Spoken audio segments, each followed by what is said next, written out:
The Ink and Paint Club podcast is intended for mature audiences only, so don't tell your parents! Listener discretion is advised.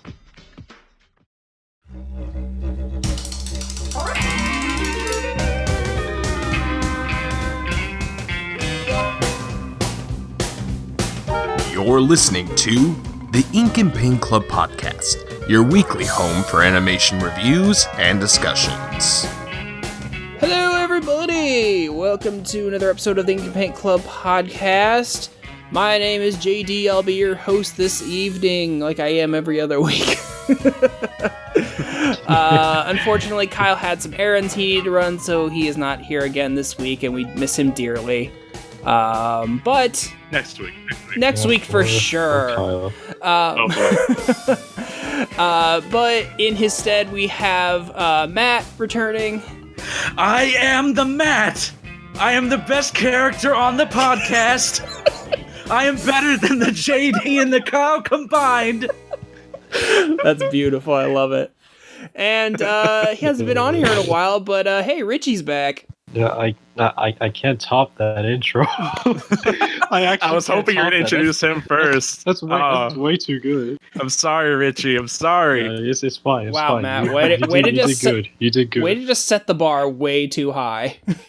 Yeah, start out with a goddamn reference. He's like top tier stuff right there. Yeah.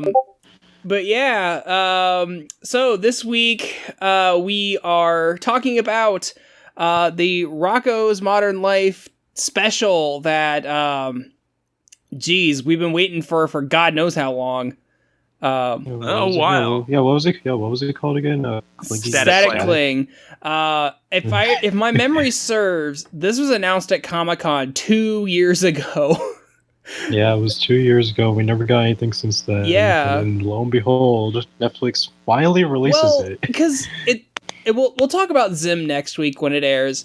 But the whole controversy surrounding this and Zim is that they've been done for a while, and Nick's just been sitting on it, not knowing what they wanted to do with it, and then just out of the blue a couple weeks ago, I think at Comic-Con they're like, "Hey, we're dumping these on Netflix." I'm like, "All right, cool." Where people can actually watch them. Well, yeah. Well, I think that was part of it was because they did that. They did the movie for Hey Arnold and then aired that on TV, they put that and on the TV. yeah, and the viewership for that wasn't as good as they wanted it. So I think that was why they decided to go for streaming for these two, because they feel honestly, that's the best decision they could have made. yeah, even though it took a while for it to happen. Yep. yeah, that's kind of what I assumed had happened. Yeah, because Hey Arnold just didn't garner the audience it was hoping for, and I mean, I guess I'm not overly surprised because. Yeah, I mean, not many kids know what Hey Arnold is.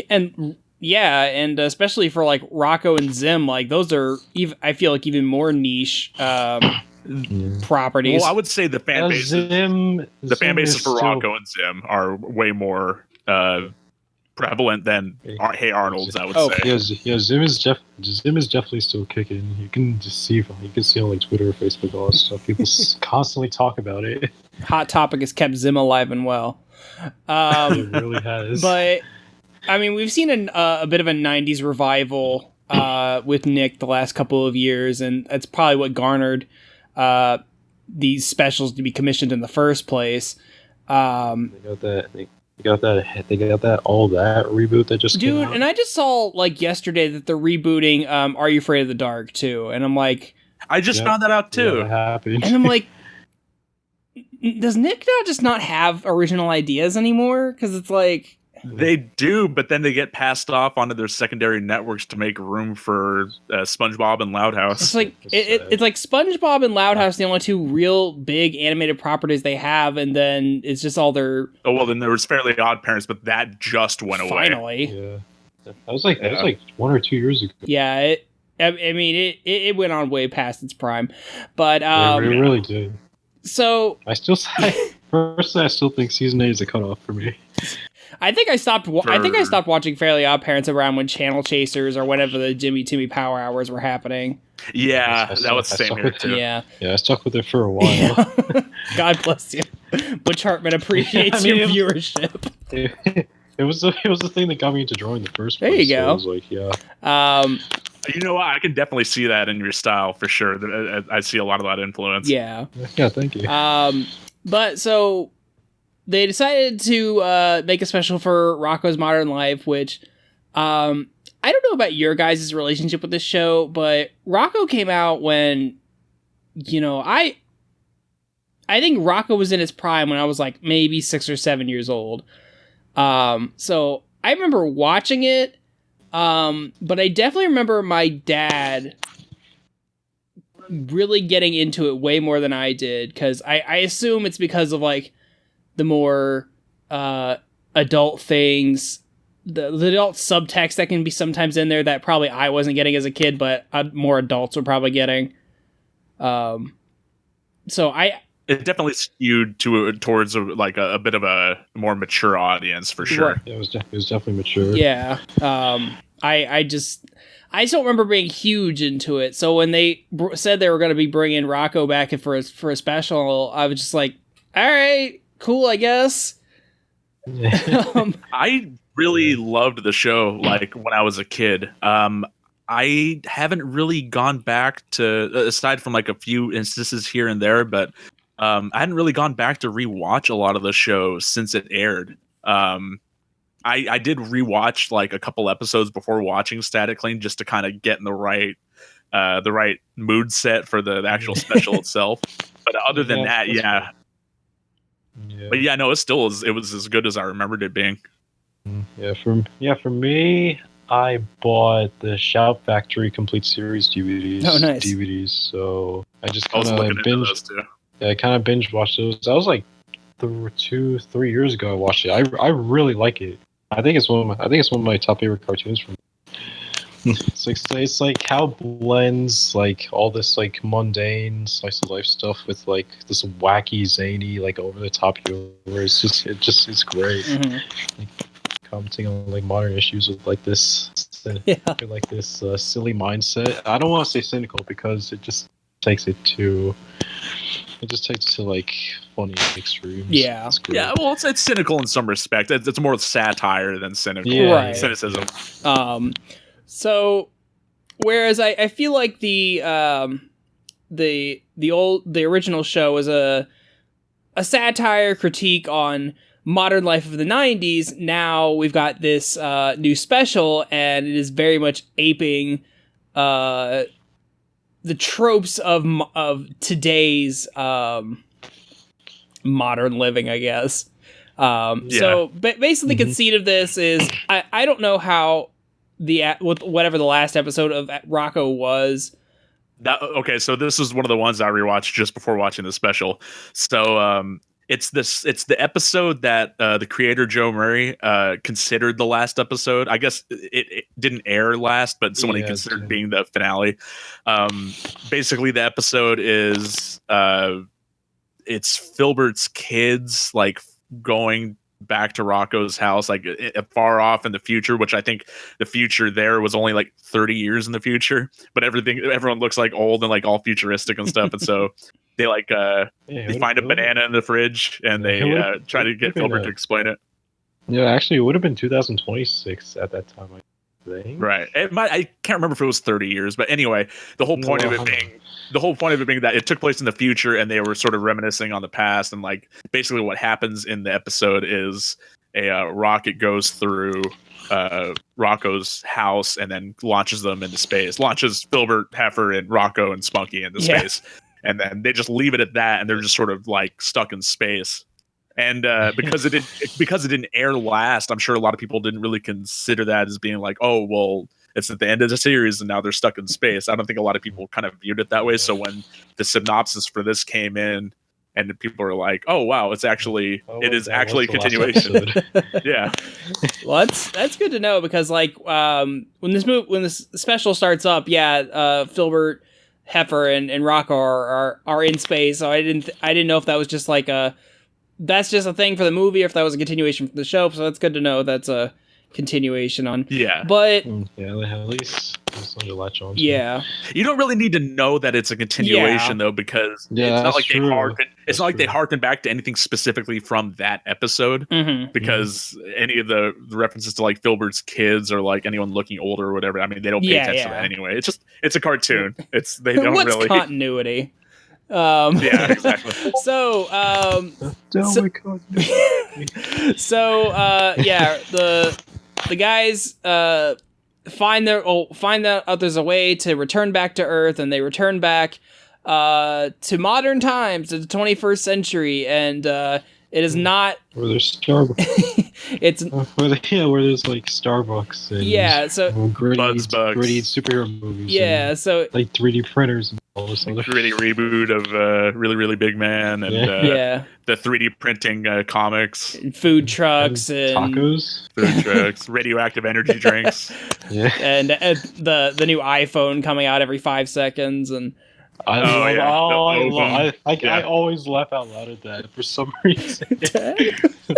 He just slaps a new number onto the pretty onto the much. old one. Apple's got us by the balls, man. Not me. Apple sucks. Dude, I've still got an iPhone 6, so Yeah, me too. But Hey, I so hate do I. it. I I hate my iPhone and my Mac because they don't work the way I want them to. So yeah, the boys come back and start indulging in 2019 living, but the conceit of this thing is the only thing they've had to watch while in space is a 3-episode tape of the Fatheads, which I don't know if anyone else caught. I love The orange cassette. I love that it's an orange cassette, like all the Nickelodeon like tapes. the ones back. Yeah, like the ones I still have mine. reference. I still have my Nickelodeon video cassettes. I'm pretty sure I've still got my VHS copy of the original Rugrats movie in a box somewhere at my parents' house, and I think that's one of the orange tapes.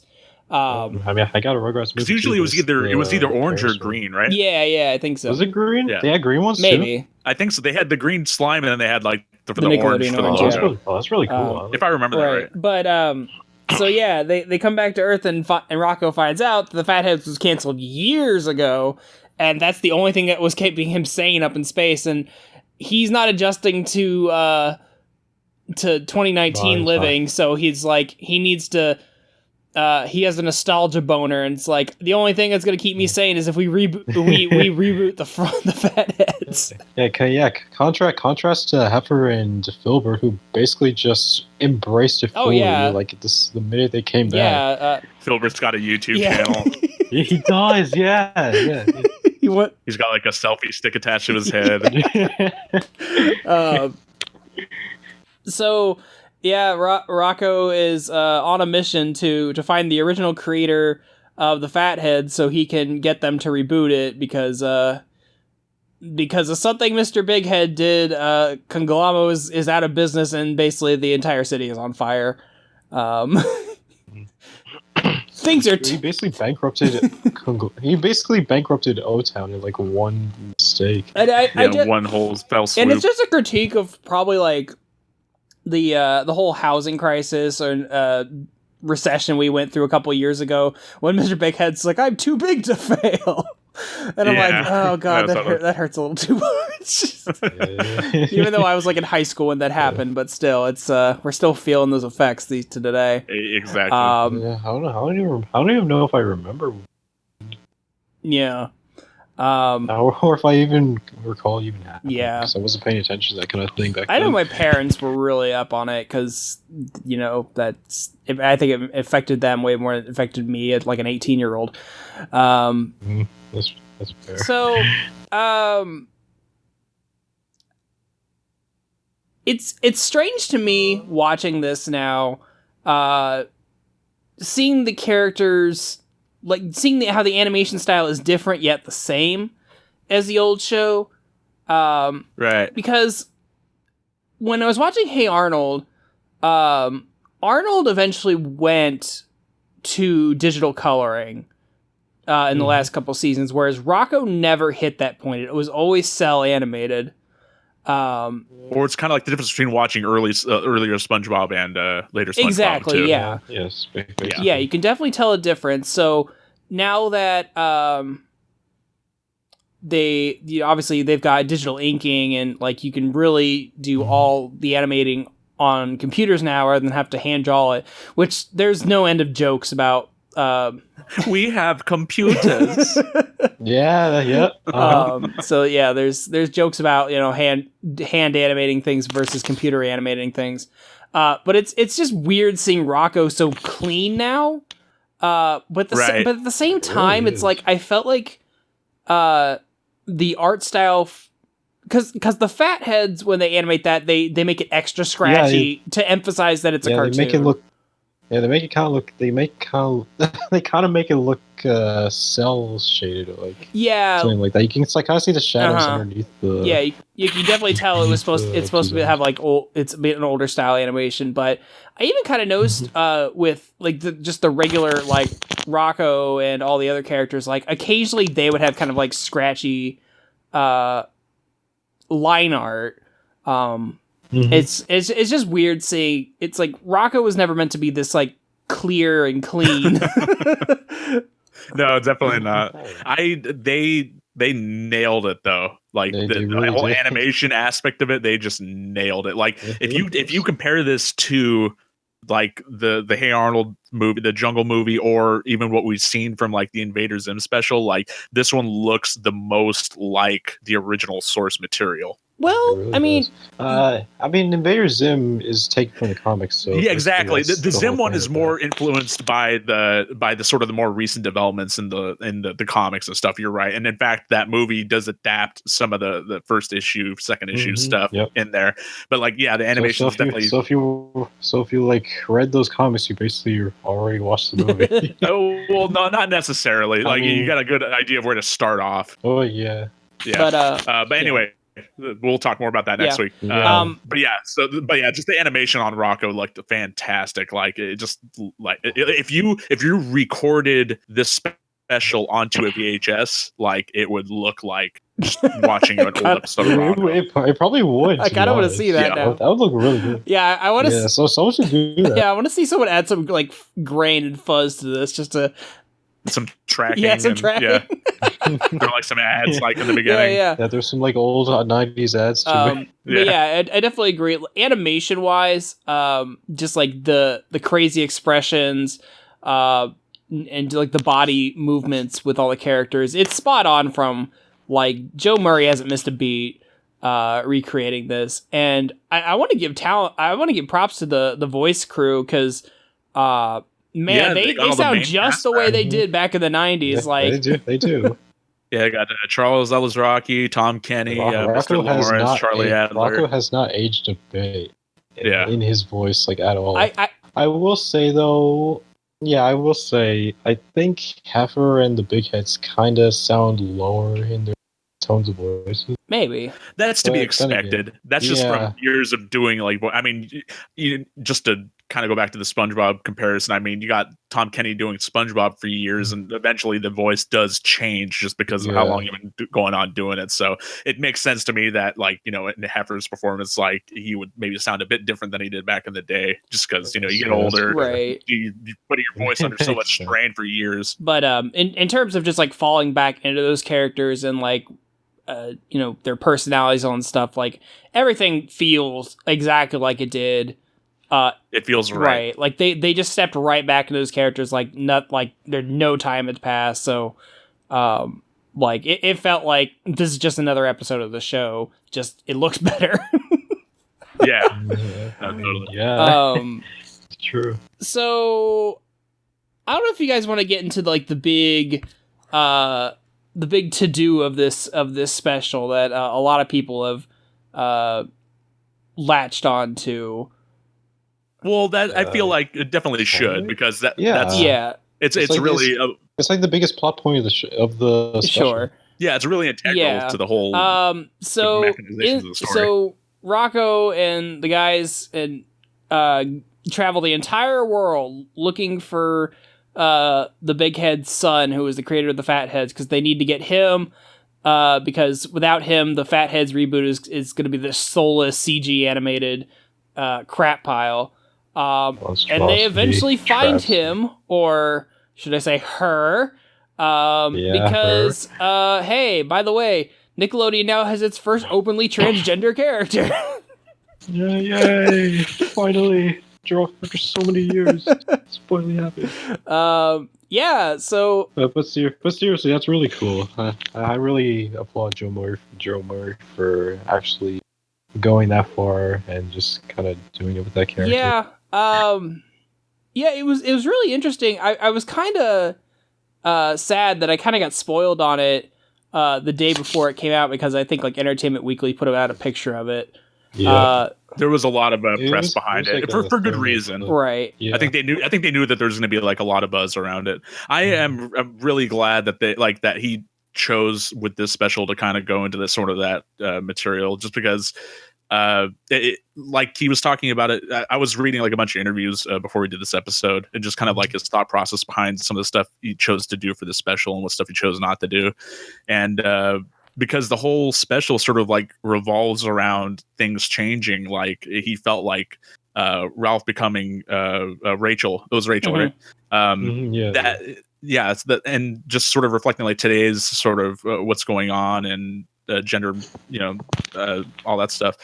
I thought it was a really good addition to the story, and I felt like it worked very well, and they weren't like disrespectful. They weren't disrespectful in any capacity about it. Yeah, because they got a GLAAD representative over there to help them out with that. What was cool about that was so Joe Murray went to the president of Nickelodeon and pitched this angle to the story about it, and they said that they liked the idea, but they definitely wanted to make sure that they got it right. So that was when they got the involvement from GLAAD on board. I'm very glad that they went the extra mile to make sure that they were going to do everything correct. Yeah. Good on them. Yeah, that's really great that they did their research, got the right people in there to like double check their work, make sure you're doing it justice. Personally, like I don't know if it needed the plot point of them her becoming Ralph becoming Rachel. I think it was an interesting way to go with it, and I think honestly, it probably means a lot to people to have that kind of rep. Oh, I've seen just tons of people on Twitter talking about it and just saying like how much that they love that was the direction they went in. So it's definitely, I feel like they definitely made the right choice to go with it. I see what you're saying. Like they could have absolutely done this particular plot without any of that, but I think because they decided to go with it, it sort of drives home the sort of message behind the special like even further, as like just things change and we have to learn to embrace them, accept them, and love them. I did think it, like, I don't know, for it, there's a part of it because both Rocko and Mr. Bighead are the two characters in this special who are very much fighting against change in their life. Whereas Rocko obviously has been off Earth for 20 years and only knows 90s society, and he's not adapting well to 2010 society. Like most fanboys. Right. It's a big kind of throw off to people who relish in nostalgia. But then you got Mr. Bighead, who, he was doing pretty well for himself. Yeah, these past. Yeah, he was doing well. He's a big shot at the company now.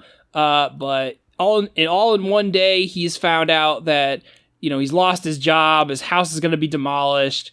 And then he reunites with his son for the first time in over many years, and finds out that hey, his son has become a lady now. And he has what I'd say is a pretty cliche it's definitely cliche, but I think that's kind of what everyone expected. And I think this is a lot of people had a bit of a problem with the pacing of this special. And I mean, because you got to work with what they give you. So they had like 45 minutes, maybe like 40 minutes. That's probably including credits. I think it's 45 minutes altogether. Yeah. So I feel like definitely his reaction is sort of like what ends up happening with Rachel and Mr. Bighead. I feel like maybe they could have spent a little bit more time on that. Like I would have liked if they had like an extra 10 minutes to sort of like explore that a bit more, because he kind of like just his reaction and his sort of acceptance comes like really quickly in the special. So I agree that there are some pacing issues. Personally, I don't think Mr. Bighead's coming around to change is as like doesn't feel as forced, because you get the scene where he's like there's too much change in his life, he doesn't want any more change, and that's why he like refuses to acknowledge his transgender child. I thought that having the choice of like, because Rachel decides that she's going to do the Fathead special, do it right, and they're going to premiere it, and the way what she does with it harkens back to like her childhood with her dad, and like kind of an inside joke that they referenced earlier. And I think I liked that having Mr. Bighead see that and realize that like, this is my kid no matter what they choose to identify as. I felt like that was a natural and I think a well-handled way of him finally accepting all the change in his life. of course. Rocko is the one I had the problem with. Because I honestly didn't have a problem with it. I had a problem with Rocko's because Rocko seems abrupt. Because he kind of just lashes out all of a sudden. Well, it's because like everyone likes the Fathead special, but Rocko gets up in arms like, no, it's too different, because they add like a baby character to the Fatheads, and Rocko's like, no, we can't like this. It's too different. It's too different. It's no more every fanboy in the universe who complains about something changing. But my problem with it is that he like gets up on the car and is like yelling about like, no, it needs to be the same. I don't like change. And then everyone on the ground is just like, no, you just need to accept change. Like, you need to get over it. And then he just kind of shrugs and I'm like, okay. Like, wow, that was fast. So that was another thing about the pacing. Like, I feel like if they could have just let it dwell, like if they could have let some of this stuff just sort of marinate like a little longer in some of their, other than that, I feel like the way you could have fixed that scene is that like you can kind of do like a back and forth of like every character like trying to tell Rocko of like why he should accept change and like watch him struggle with it. It just seems like they tell him that, and then he just kind of shrugs it off. And I'm like, all right, fine, I guess I accept change now. And I'm like, okay, cool, I guess. It's kind of anticlimactic. Yeah, it was very anticlimactic. Yeah, I think it would have been nice if they gave Rocko something to latch onto in the current age, because I don't think he really had anything. No, he really doesn't. Really, to like really grip onto. Yeah, every new modern convenience or new modern, just whatever, Rocko just has some problem with it. Like the food truck, he gets poisoning. The 3D movie, it literally punches him in the face. The radioactive energy drink melted him. The 3D printer basically stole his job. Oh yeah. Yeah, the 3D printer stole his job. So yeah. He has to embrace the winds of change. The winds of change. Yeah. So I definitely agree that now that you say that, it kind of does feel odd that Rocko never gets anything in the modern age that he like can attach himself to. He's like well, I mean, do you get that drone chair? Yeah, use that a bit. I guess so. But I get what you mean by being attached. But I mean, like, he kind of embraced like one thing, like kind of sort of like a means to an end because he needed to use it in order to locate yeah. Because it's like, how are we going to travel the world? I guess we'll use a drone, because that's how that works. But I think overall, going into this, I've never been like a huge like obsessed Rocko fan. Like I liked it okay as a kid. Watching this, I came out of it thinking that was okay. I didn't like super love it. But I very much didn't hate it. I've always really liked Joe Murray's art style. I like how expressive his characters is. I mean, hell, I bought his book about pitching cartoons, which I still need to finish reading. Cool. You made a book about that? Yeah. Joe Murray's got a book out years ago about just the process of creating and pitching cartoons. I don't know how. I gotta look for that. I mean, I think it's called like Creating Cartoons with Character, and it's got like Rocko and Laszlo on the cover. Oh, wait. So speaking of Laszlo, there was a couple of Laszlo references. Yeah, there was. I've only seen the one screenshot that's been going around that has Lumpus laying in a backyard somewhere. Well, there's that, and then there's kind of like the illusion, like when they're in India, I think. Yeah.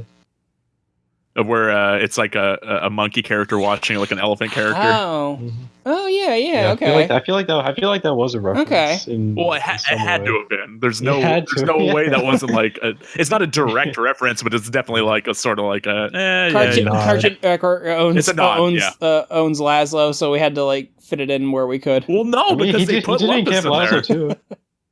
No, they put Lumpus in there, so I guess unless that was photoshopped, I don't know if that was real or not. Actually, but if it is, like, I wasn't paying attention to this. Special. Yeah, but if he was in there, I wonder if they had to ask Cartoon Network for permission, because I remember watching Book of Life, and there's a scene in it where it has like El Tigre characters in the background, and if you watch the credits, and like Street Fighter characters and stuff. Yeah. Well, it was funny because I like if you watch the credits, it said like El Tigre characters provided by Nickelodeon because it was a Fox made movie. So.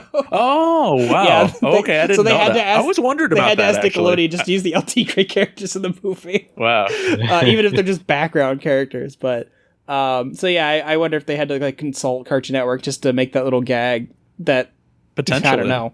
I can look on the credits, maybe. Yeah, I have no idea. But yeah, what are your guys' like overall impressions of this? Just get some final thoughts in here. I really liked it. I thought it was nice. In a way, you could call it a series finale, right? Because basically the last thing we're ever gonna get from Rocko. It feels like that, yeah. I think Joe Murray said that he's definitely down to do more if the timing is right and like the team is right and all that. So he's saying if it was going to happen, now would be the time, like coming off the heels of this special. And I think a lot of people's reactions and sort of like how this does, I think it will definitely influence that. But I know he does have like Let's Go Luna like on PBS right now too. So he might be busy doing his own show right now. It's hard to tell. Yeah, that one's pretty good too. Oh, I didn't know he had a cartoon going right now. Yeah, it just debuted like in November, I think. It's like a PBS show. It's like a younger kid's show, which is fun. So now he's sort of completed the gamut. Like he had Rocko, which is skewed more towards like a bit like an older audience, and then he had Laszlo, which is like a real kids cartoon, and then he has like this PBS show, which is like for really young kids. Okay. Yeah. Anyway, yeah, just about the special, like, I really enjoyed it. I thought it was, like you said, if this was like the last thing we ever got regarding Rocko, like I'm completely satisfied with this being sort of like the finale for it. But what I really like about the special is because just you could see all the quality they threw behind it, and because this was all done around the same time as that Zim movie, which I have a lot more stock in. Like, I know that looks great just from the trailers and all the stuff I'm reading about it, but like I'm like even more hyped about it now. Like I just know that they're gonna nail that one. Yeah, they're like 2 out of 3 now. They got like a good Arrow movie, a good Rocko movie. I still gotta check out the Arnold movie too. It's good. Definitely watch it. Yeah, it's a good cap to the series. I think as a actual season finale, Arnold worked pretty well. If you want my further thoughts on that. We did a review of it a long time ago. Sure did. I've been putting it off because I haven't watched it yet. It's all good. Please watch it. No spoilers. Spoilers, man. I will say though, did you guys think this is like a small thing I thought. It's not like I have a problem with it, but do you guys think they dumbed down Mr. Big Head a little bit? Because I could have sworn he was a lot more like nasty and hateful in the series. I feel like he definitely was. I was seeing a lot of people sort of talk about that too. They feel like that he was kind of like softened up a bit, but I feel like in order for some of his reactions to some of the stuff happening in this plot for it to work properly, he couldn't be exactly that way that he was in the older cartoons. And honestly, it kind of makes sense of it because, at the beginning of the special before Rocko comes back to Earth, like he's doing really well for himself. There's really no reason. I mean, that's not entirely true because he is kind of being a little bit nasty during like that song he's singing and all that. But not entirely like that. There's kind of rationalizations for everything kind of being the way that it is in this special. Yeah, pretty much. I think it works. Yeah, it works. Yeah, I thought it was nice that him and Rocko were just kind of having like we're sharing like similar ground with where they were in situations. They were willing to like do everything they could to like try and maintain like one thing in their lives. Yeah, whereas like Rocco's doing it to like cling to his old life. Big Head's trying to do it. Static. Big Head's doing it to maintain his life. Yeah, I think Joe Murray and his crew did really well, and I'm glad that this finally came out after Nick's been sitting on it for so long. And I'm just glad the quality is still as it was from the show. Yeah, for sure. Like, they didn't dumb anything down. You can like chalk it up to other specials that other people, other series have done as sort of like continuations. Like if you look at this next to, just off the top of my head, kind of like the Powerpuff Girls Rule special. Like you can tell just from looking at that special is really influenced by kind of Craig McCracken's time like on Foster's. So watching that special doesn't feel like watching an episode of the original Powerpuff Girls. It feels like kind of like a weird middle ground between those two. But then there's this, which is like very just like, it feels like a Rocko episode. Like it's like it never left. Pretty much, yeah. So I'm hoping everyone is enjoying this, and I'm hoping that if Nick is You're watching this special. if Nick is jumping on that reboot hype train that a lot of people are jumping on these days, that I hope that they kind of maintain this kind of quality. Like we said, Arnold was pretty good. This is pretty good. I've got high hopes for Zim. I thought you were gonna pitch your wishes for a Rocket Power continuation. No. Rocket Power is probably low on my list of things that need to be rebooted. I mean, we're getting that Rugrats reboot like later on. So. No, that we're getting a full ass movie, like a theatrical. Isn't it like a movie and a continuation? Oh, wait, really? Yeah, oh my like God. an actual. Like, man, they're going whole hog on the baby. Yeah. See, and then there's like the other things that Nick is doing that like I'm not as hype on because it's like, like we said before. Oh, spinning off SpongeBob and stuff. Oh God, I forgot about the SpongeBob spinoff. Oh God, no, I'm not watching. Well, okay, so last I heard, the theatrical next SpongeBob movie is supposed to come out next year. I think it's supposed to be like a backdoor pilot for this new spinoff show. Essentially, it's all prequel stuff, right? So, so SpongeBob's getting a spinoff. Loud House already got a spinoff. That and Are You Afraid of the Dark's coming back. I think they are or already have brought back Double Dare. They have. Double Dare is. Yeah, they brought that one. Yeah, back. They were at least doing like some live stuff. I remember that much. But in terms of animated projects, like we said, they're doing. So is that Rugrats thing? Did I hear right that it's gonna be like a live action CG hybrid kind of movie? Yes. The babies are CG and everything. And the Wimpy Kid directors directed. Oh God. Oh wow. Oh god. Okay, is that Nicktoons crossover movie still happening, or is that dead now? that was debunked like a long time Oh, good. I was not looking forward to that. Yeah, no, me neither. I had zero hope for that movie. Yeah. I don't know. It just seemed really awful, concept wise.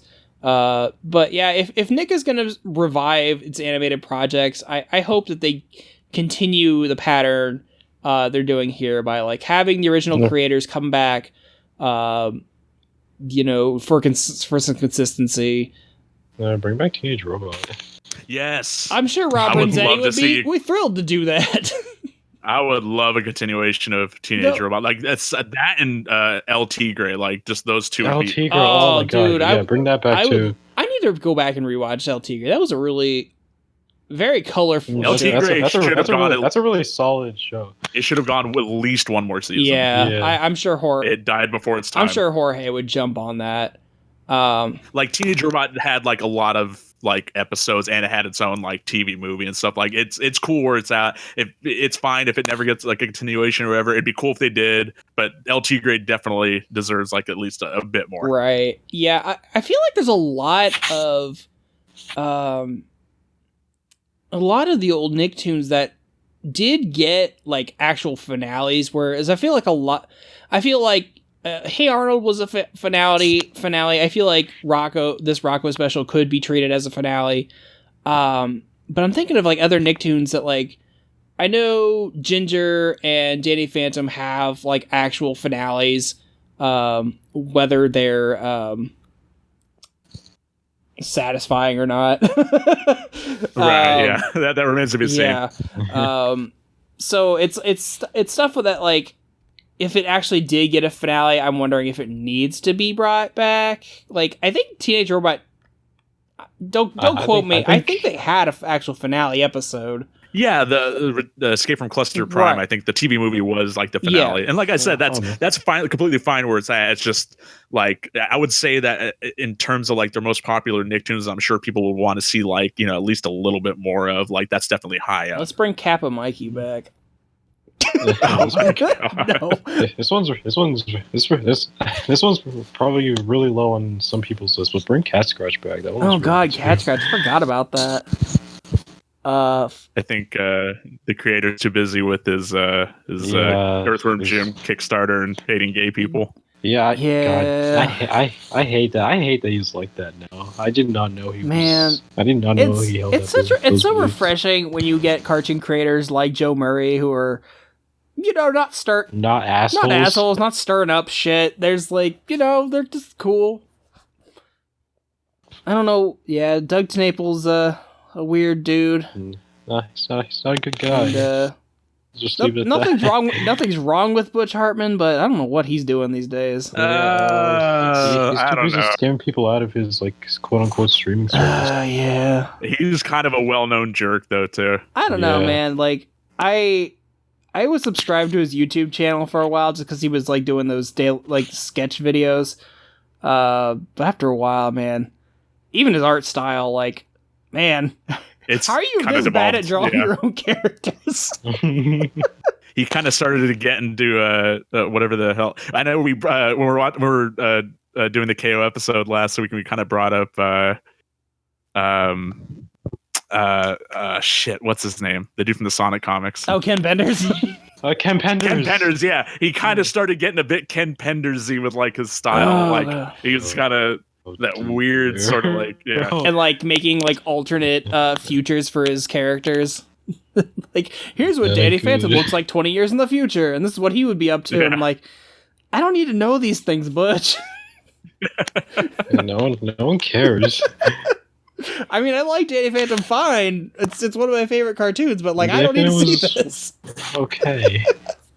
I would love a Danny Phantom continuation done by anyone except for Butch Hartman. Yeah, like Butch. Yeah, because he ruined his own show by sort of interjecting like all this, like, oh, these ghosts aren't really ghosts; they're like these creatures. Well, because he got really religious during the production of it, and like he just sort of like kind of backtracked on. I just stuff. Like after seeing I never got into Tough Puppy, and Bunsen was justifiably retired after one season. So I would not want to see him bring that back. Well, what I will say about Bunsen is that the terrible, awful writing from Fairly Odd Parents season 9 to 10 actually kind of worked with Bunsen. That's all I'll say about that. And then they did a crossover episode. Yeah, that wasn't good either. That wasn't good. So I think what you should take away from this, listeners, is that Rocko is a sign of good things, possibly to come. We'll see if Nick can continue this streak next week when Zim comes out. But I know they will. If they'll even still. God, make I'm stuff so like hyped. that. Yeah, who knows? Because I know the guy that commissioned those, it kind of stepped down. Yeah, I think Nick's been having like an exec change up lately. So, which is why Glitch Text is taking so forever to come out. It's coming out next year. Finally. Maybe they'll throw it up on Netflix. I'm pretty psyched about that. Yeah, dude. Put it on Netflix where people will watch it. I don't know if we talked about it on show or if we talked. I think we might have talked about it on the 12 Forever review. I don't remember.